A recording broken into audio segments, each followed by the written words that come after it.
திருப்பூர் துரைசாமிபுரம் பகுதியில் இயங்கி வரும் நியாய விலைக் கடையில் அரிசி, கோதுமை உள்ளிட்ட அத்தியாவசிய பொருட்கள் சரிவர வழங்கப்படவில்லை என குற்றம் சாட்டி பொதுமக்கள் முற்றுகை போராட்டத்தில் ஈடுபட்டனர். நாள்தோறும் கடை ஊழியர்கள் தாமதமாக வருவதாகவும் அவர்கள் புகார் தெரிவித்தனர். ஆண்டிபட்டி அருகே சக்கம்பட்டியில் மழைநீருடன் கழிவுநீரும் கலந்து குடியிருப்புகளை சுற்றி பச்சை நிறத்தில் தேங்கியுள்ளது. இதனால் தொற்றுநோய் பரவும் ஆபத்து உள்ளதாக அப்பகுதி மக்கள் அச்சம் தெரிவித்துள்ளனர்.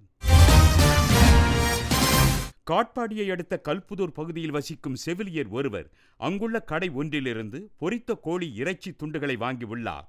வீட்டுக்கு வந்து பார்த்தபோது இறைச்சியுடன் சேர்ந்து புழுவும் எண்ணெயில் வறுத்தெடுக்கப்பட்டிருப்பதைக் கண்டு அவர் அதிர்ச்சி அடைந்தார். இது தொடர்பாக காணொலி ஒன்றையும் சமூக வலைத்தளத்தில் பதிவிட்டுள்ளார். மேட்டூர் அனல் மின் நிலையத்திலிருந்து சுமை உந்துகள் மூலம் சிமெண்ட் ஆலைகளுக்கு கொண்டு செல்லப்படும் ஈர சாம்பல் தேசிய நெடுஞ்சாலையில் வழிந்தவாறே செல்வதால் அந்த வழியாக பயணிக்கும் ஊர்தி ஓட்டிகள் அவதி அடைந்துள்ளனர்.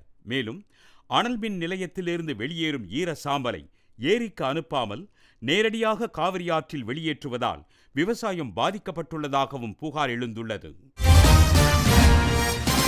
திருவள்ளூர் மாவட்டம் கடம்பத்தூர் ஊராட்சியை பேரூராட்சியாக தரம் உயர்த்தியதால் தேசிய ஊரக வேலைவாய்ப்பு திட்ட பணிகள் பறிபோய்விட்டதாக கிராம மக்கள் வேதனை தெரிவித்தனர். இப்பிரச்சினைக்கு உடனடியாக தீர்வு காண வலியுறுத்தி கடம்பத்தூர் வட்டார வளர்ச்சி அலுவலகத்தை அவர்கள் முற்றுகையிட்டதால் பரபரப்பு நிலவியது. விடுதலை போராட்ட வீரர் மாவீரன் சுந்தரலிங்கனாரின் 255வது பிறந்த நாளை முன்னிட்டு கோவில்பட்டி எட்டயபுரம் சாலையில் உள்ள அவரது உருவச்சிலைக்கு பாமகவினர் மாவட்ட செயலாளர் ராமச்சந்திரன் தலைமையில் மாலை அணிவித்து மரியாதை செலுத்தினர். கோடநாடு கொள்ளை வழக்கில் முக்கிய குற்றவாளியாக கருதப்படும் சயானுக்கு மாநில குற்றப்புலனாய்வுத் துறையினர் அழைப்பாணை அனுப்பியுள்ளனர். விசாரணைக்கு நாளை முன்னிலையாகுமாறு அவருக்கு ஆணையிடப்பட்டுள்ளது.